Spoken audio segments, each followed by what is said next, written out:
सहनाववतु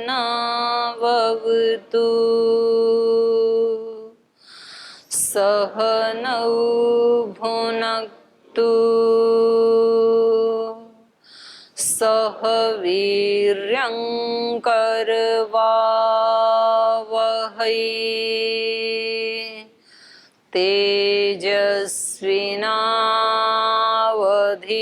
तेजस्विनावधीतमस्तु मा विद्विषावहै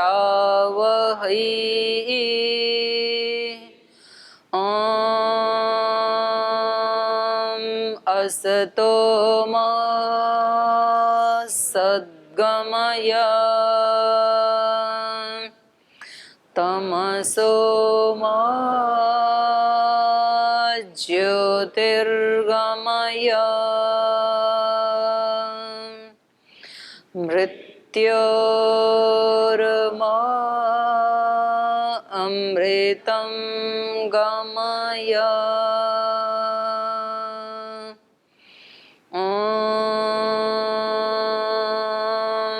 शांति शांति शांति।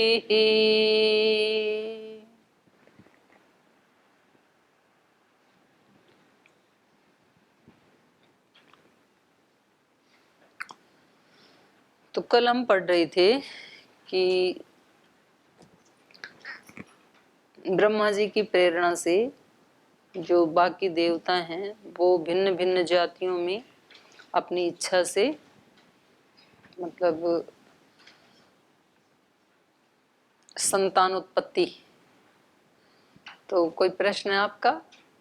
अच्छा बोलो, आप बोलो पहले जी।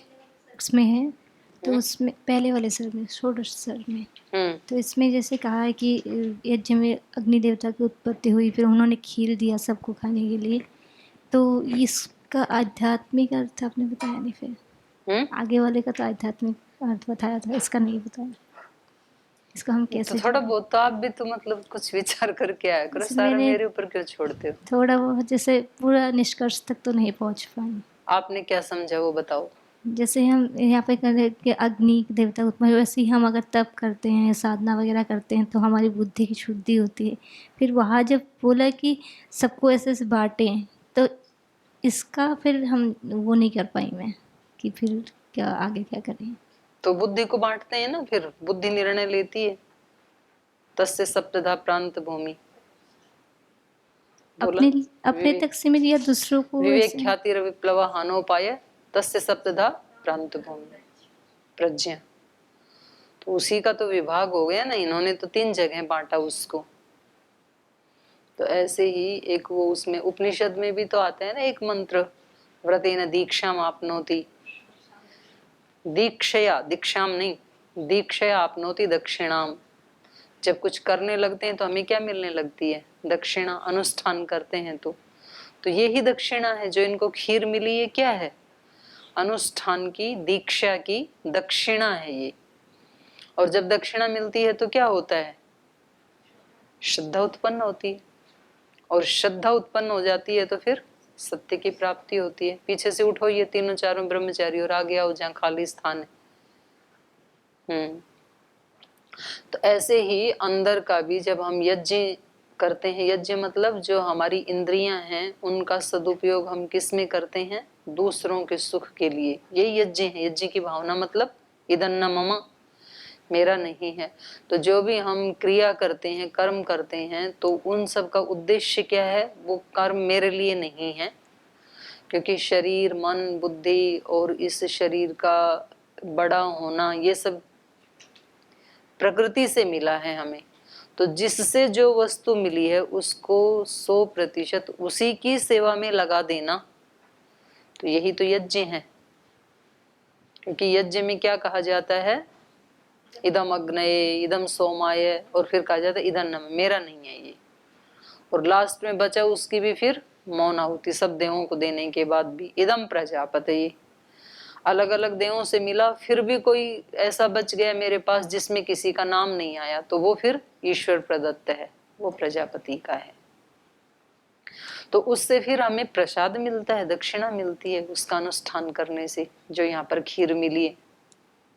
और उसको फिर जो उसकी शक्तियां हैं, आत्मा की शक्तियां, दशरथ मतलब आत्मा, और उसकी शक्तियां मतलब बुद्धि आदि, तो उनको वो शक्तियां पुष्ट करती हैं, उससे फिर आत्मा भी हर्षित होता है। ठीक है,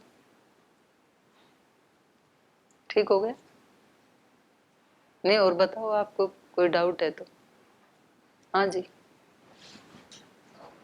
ओम दीदी जी, जैसा कि हमने पढ़ा था कि जो इंसान वो अपने कर्म करने में स्वतंत्र है, लेकिन फल उसको सिर्फ ईश्वर देगा। तो आपने अंतिम में कल एक लाइन बोली थी कि जो विधि का विधान हो तो वो पहले से प्री प्लान्ड होता है। अगर पहले से प्री प्लान्ड हो जाएगा तो फिर ना तो इंसान स्वतंत्रता बाधित करता हो नहीं रहेगा जाएगी। और ना कर्म फल व्यवस्था रहेगी, ना पाप पुण्य, फिर तो सारी कहानी खत्म होगी जी एक साथ ही। नहीं नहीं, कुछ भी कहानी खत्म नहीं होगी, इतने भी मत घबराओ। तो जब ये कहा जाता है प्री प्लान है या भाग्य के लिखे को कोई टाल नहीं सकता है, तो ये बिल्कुल सच्ची बात है। इसका मतलब है कि पिछले जन्म में हमने जो किया था उसका फल भुगतना ही पड़ेगा, उसको कोई भी टाल नहीं सकता है। तो उसने हमारे पिछले जन्म में जो कर्म किए थे हमने, पुण्य या पाप, तो उसमें दो प्रकार के संस्कार हैं। उनमें एक को कहा जाता है संचित कर्म, और एक है जो विपाक को प्राप्त हो गए, तो उनको कहेंगे प्रारब्ध कर्म। तो जो विपाक को प्राप्त हो गए उन्होंने तो अपना फल देना शुरू कर दिया, उन्हीं के आधार पे तो हमें जाति आयु भोग मिले हैं ना। तो आपने योग दर्शन में पढ़ाई है, सती मूले तद विपाको जाति आयुर्भोगा। मूल होना चाहिए पहले तो। मूल का मतलब क्लेश युक्त कर्म। क्लेश युक्त मतलब अविद्या, अस्मिता, राग, द्वेष, अभिनिवेश, इन दोषों से युक्त हमारा कर्माशय। और वो जब विपाक को प्राप्त हो गया, फल देना शुरू कर दिया कुछ कर्मों ने, कुछ अभी ऐसे ही हैं, संचित हैं, तो जिन्होंने फल देना शुरू कर दिया जन्म के साथ, हमारे इस जन्म के साथ, उनको तो आप नहीं रोक सकते हैं।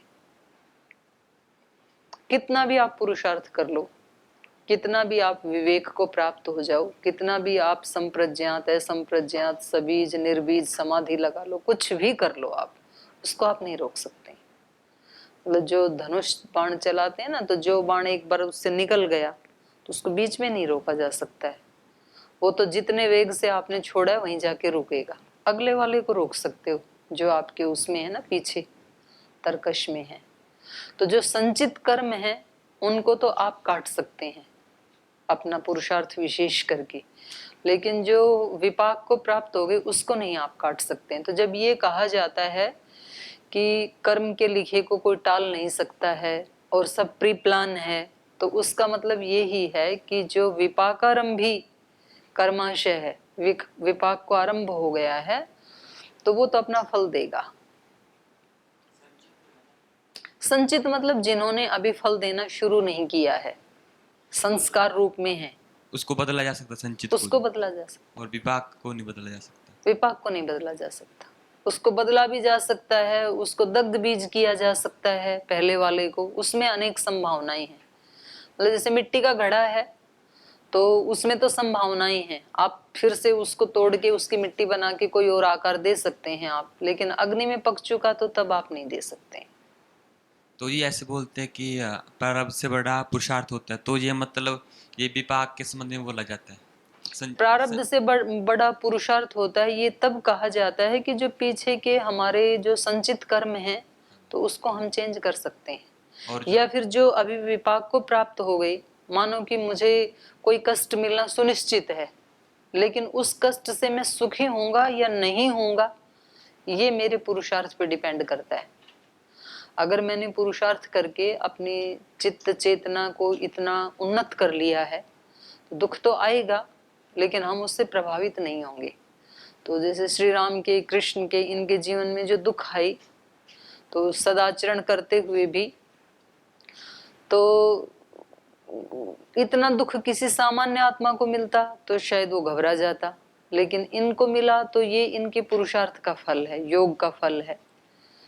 तो जिसने अपनी आत्मा को योग की शक्ति से इतना उन्नत कर लिया, तो विपाक के जो विपाकारंभी फल है उसको रोक तो नहीं सकते हैं, पर उससे हम कितने सुखी या दुखी होंगे वो हमारे हाथ में है। तो सभी के जीवन में आती हैं परिस्थितियां। अभी जैसे आप देखोगे कि एक ही परिवार में कोरोना सबके लिए एक ही जैसा है, लेकिन उसी परिवार में एक व्यक्ति बहुत ज्यादा पैनिक है, हमेशा इतना भयभीत है। एक व्यक्ति कह रहा है ठीक है, अपनी तरफ से पूरी सावधानी रखेंगे, और फिर भी आ भी गया तो वो उतना नहीं घबराता है। बहुत सारे लोग तो भय के कारण मर गए। उनको जब पता लगा कि मैं पॉजिटिव हूं तो बोले अब तो मैं नहीं बचूंगा, क्योंकि उसने पहले वीडियो देख लिए थे ऐसे विदेशों की। तो भय के कारण कुछ, किसी व्यक्ति को सांप ने काटा और उसको पता लगा कि तो काला सांप था, वो भय के कारण ही मर जाता है। और किसी को काटा काले ही सांप ने। हमारे एक दक्षिण के प्रभारी हैं भाई भंवरलाल जी, तो उनके वहाँ एक माता जी काम करती थी, तो वो किसी काम से बाहर गए थे और उस दिन गोदाम में वो कुछ सफाई कर रही थी और वहाँ उसको काले सांप ने काट लिया। अब वो काटते ही उसको नहीं पता लगा काला है पीला है कैसा है, तो वो परेशान हो गई और थोड़ी देर में वो मूर्छित हो गई। उसको हॉस्पिटल ले जाया गया, जो भी लोग थे वहाँ उसको बांध के जहाँ से काटा था, और उसको तो गाड़ी में भेज दिया। सांप की तलाश की गई, मिल गया वहां पर काला, सांप को मार दिया गया।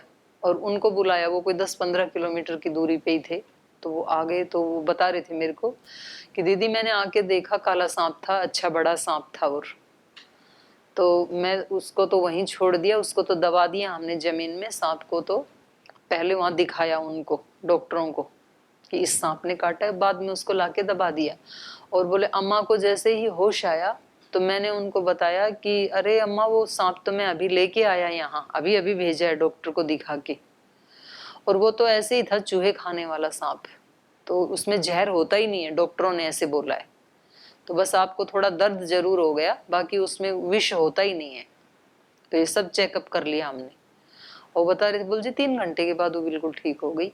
और डॉक्टर कह रहे थे कि ये तो कोबरा ने काटा है, पेशेंट बचना मुश्किल है।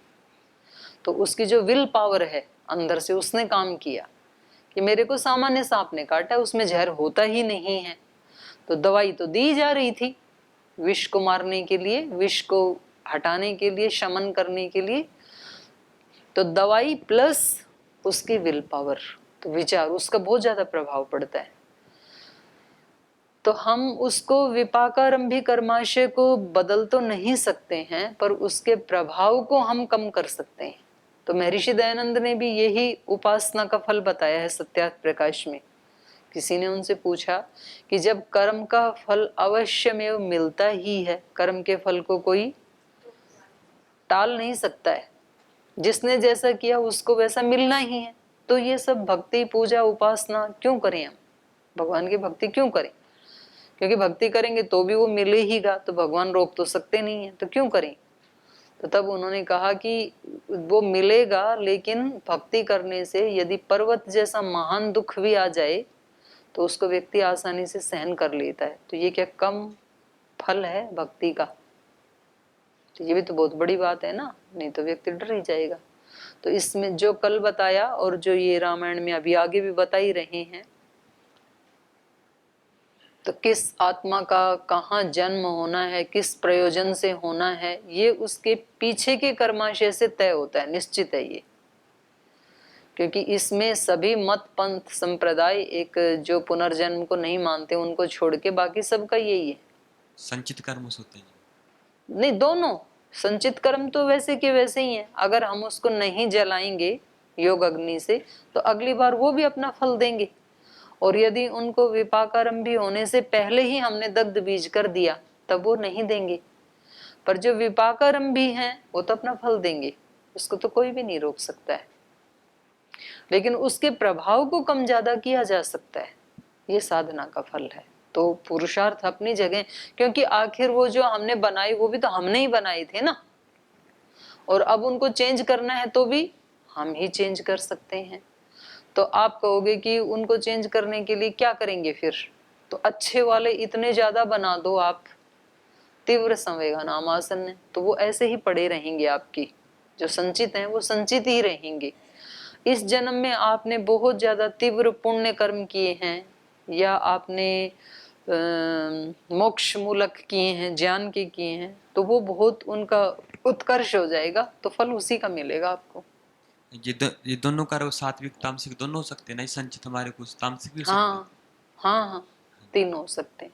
तो जो ये बात बोली जाती है कि विधि का विधान, धर्म धर्म वाले अधर्म वाले, उनको दो श्रेणी में बांट देते हैं, पापात्मक पुण्यात्मक। हाँ, जो ये बात बोली जाती है कि विधि का विधान, तो जो वो विभाग के संबंध में बोली जाती है जी। किसके? विपाक, जो अपन विभाग के कर्म बोले उसके नहीं, संचित के बारे में भी वही है। संचित जब तक आप उनको नहीं जलाओगे तब तक उसको कोई नहीं बदल सकता है। आप चाहो तो बदल सकते हो, बाकी कोई नहीं बदल सकता है उसको। इनमें से परमानेंट कौन से, वो समझ नहीं आ रही, कौन से ऐसे जो हम बदल नहीं सकते? परमानेंट तो सारे ही हैं। आप ऐसे समझ लो कि हम जो भी कर्म करते हैं ना, उससे संस्कार बनते हैं। संस्कार का मतलब है कर्म का सूक्ष्मतम रूप। कर्म तो किया, उसका फल मिल गया और उसका एक संस्कार बन जाता है। फिर जैसे आपने आम खाया, आम का टेस्ट भी मिल गया, उससे जो जो रस मिलने चाहिए थे सप्त धातु वो भी बन गई।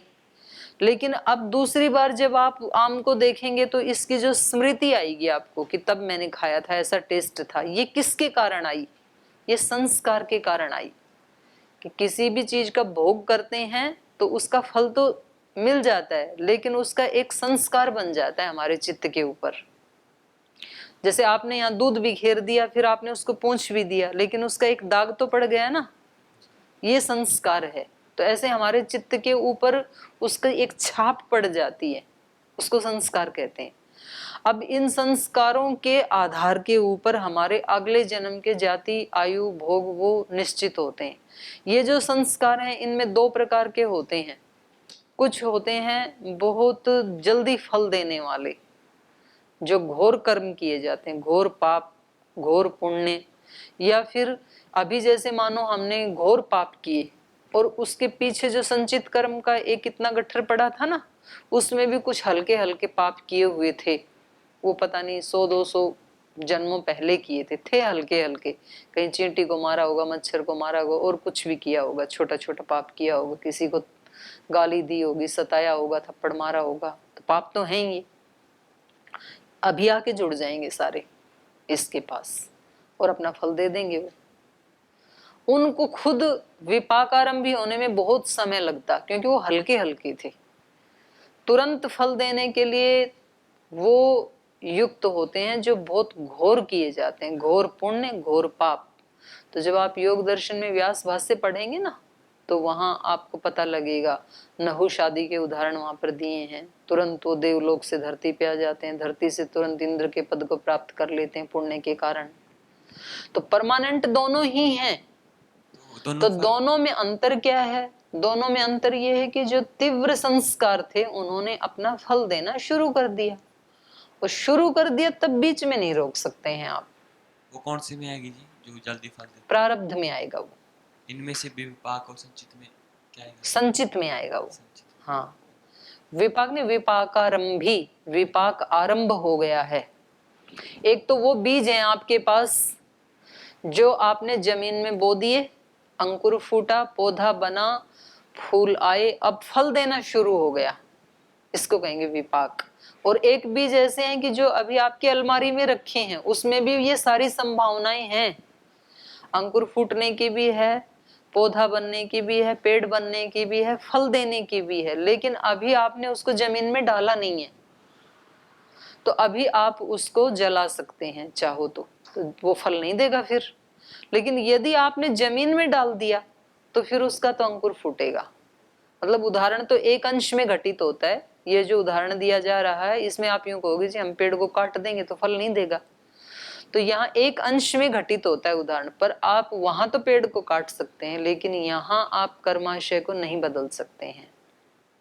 तो इसलिए महापुरुषों के जीवन में भी कष्ट दिखते हैं, अच्छे लोगों के जीवन में भी कुछ ऐसे फल आ जाते हैं।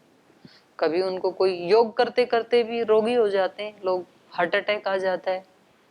अभी हमारे 2-3 भाई मर गए, एक तो उत्तराखंड के ही थे, एक बहुत अच्छे से योग सिखाते थे, क्लास आदि लेते थे, इतनी गिलोय बांटी उन्होंने, और अभी लगभग 10-12 दिन पहले एकदम जवान था।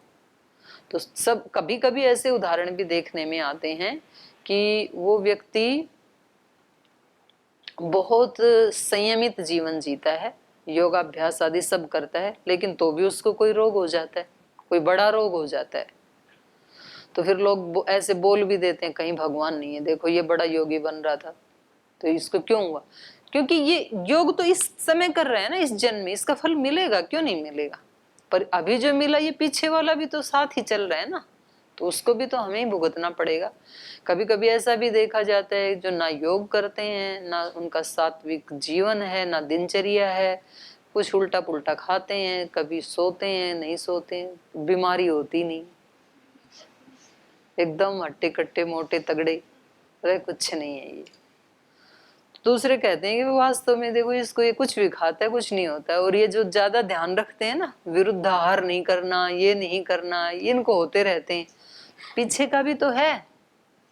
ये ऐसे है जैसे जिसमें वो भरते हैं ना, एक अनाज भरते हैं, कुठला, तो पहले तो मिट्टी के होते थे, आजकल तो उसके आ गए, लोहे के आ गए, स्टील के भी आ गए। तो उसमें मानो पहले आपने सबसे पहले डाला बाजरा, फिर डाला चावल, फिर डाला गेहूं, फिर ज्वार, ऐसे आपने कई कई अनाज डाल दिए, सबसे लास्ट में आपने चावल डाला, फिर से चावल, और अब आप उसको खोल के निकालना चाह रहे हैं तो क्या निकलेगा? पहले पहले क्या डाला था, तो निकलेगा क्या उसमें से? अरे चावल कैसे निकल जाएगा?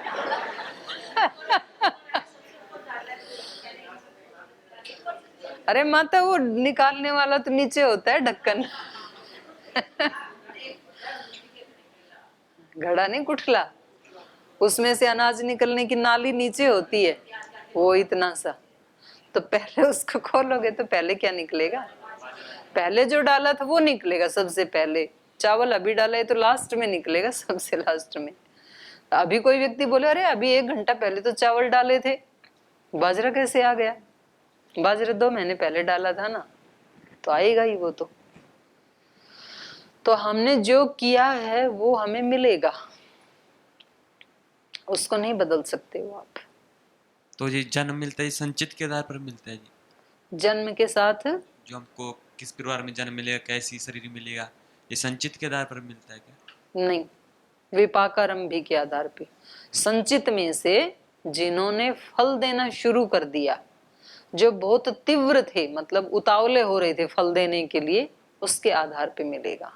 तो पहला फल तो हमको यही मिलेगा, शरीर अच्छा मिलना, ये तो संचित। हाँ, ये तो तीनों चारों चीजें एक साथ मिलेंगी, 3 चीजें, जाति आयु भोग, सती मूले तद विपाको जाति आयुर्भोग।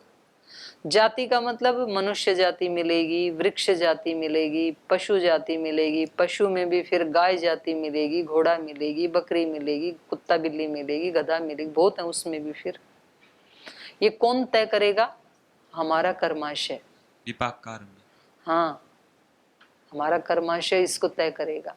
ये हो गया जाति। आयु, एक जाति की एक सुनिश्चित आयु होती है, जैसे मनुष्य की सुनिश्चित आयु आज कलयुग में कहेंगे तो 100-125 साल, उससे ज्यादा नहीं जीते हैं, कभी इससे भी ज्यादा होती थी मनुष्य की आयु।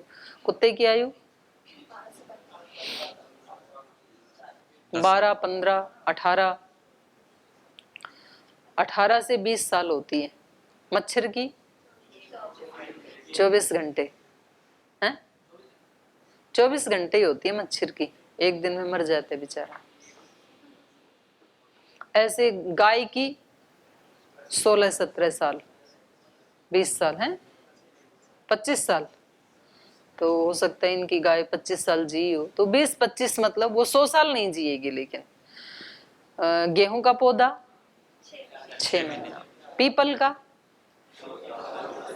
सैकड़ों साल, वट वृक्ष की सैकड़ों साल। तो ऐसे अलग अलग जातियों की आयु भी अलग अलग होती है। तो जाति, आयु, भोग, भोग मतलब जो संसाधन है, विषयों को भोगने के जो संसाधन है हमें, तो वो पहले हमारे शरीर में इंद्रियां कैसी मिलेंगी हमें, वो भी भोग में आएंगी। माता पिता कैसे मिलेंगे, घर परिवार कैसा मिलेगा, संबंधी कैसे मिलेंगे, पड़ोसी कैसे मिलेंगे, ये सब भोग में ही आता है। तो कोई पैदा होते ही करोड़पति है, तो कोई बेचारा पैदा होते ही कर्जा लेके पैदा होता है, उसने कुछ नहीं किया और पहले ही दिन सर पे कर्जा है 10 लाख का। तो ये सब भोग है, बड़ी विविधता है ये। ठीक है।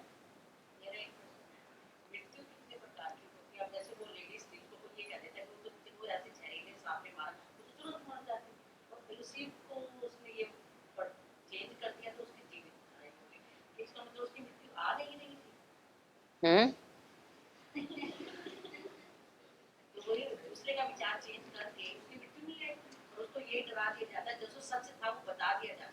देखो शरीर एक मशीन है ना माता, तो एक मशीन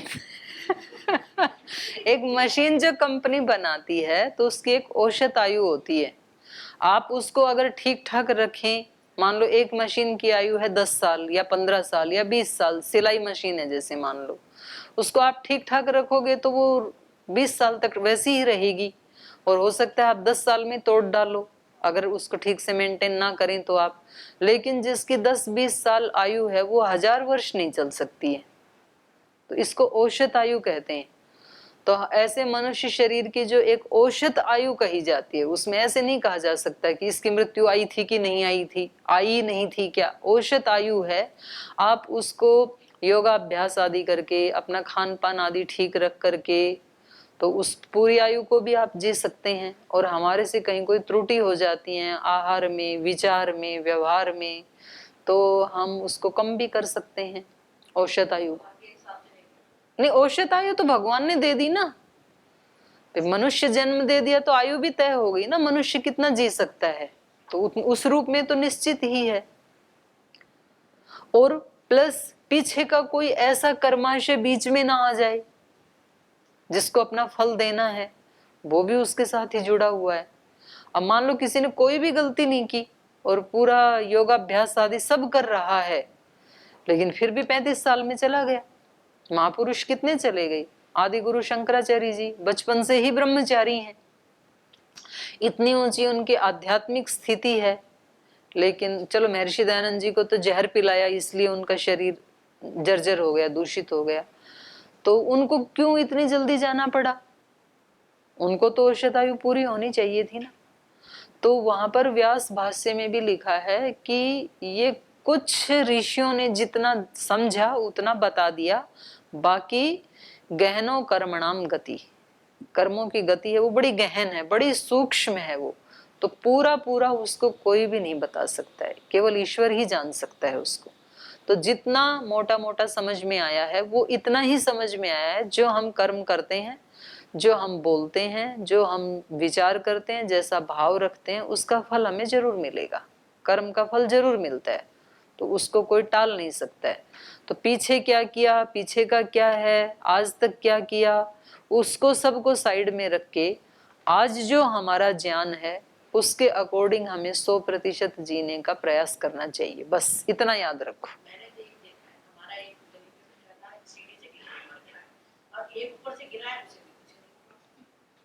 तो अच्छी बात है।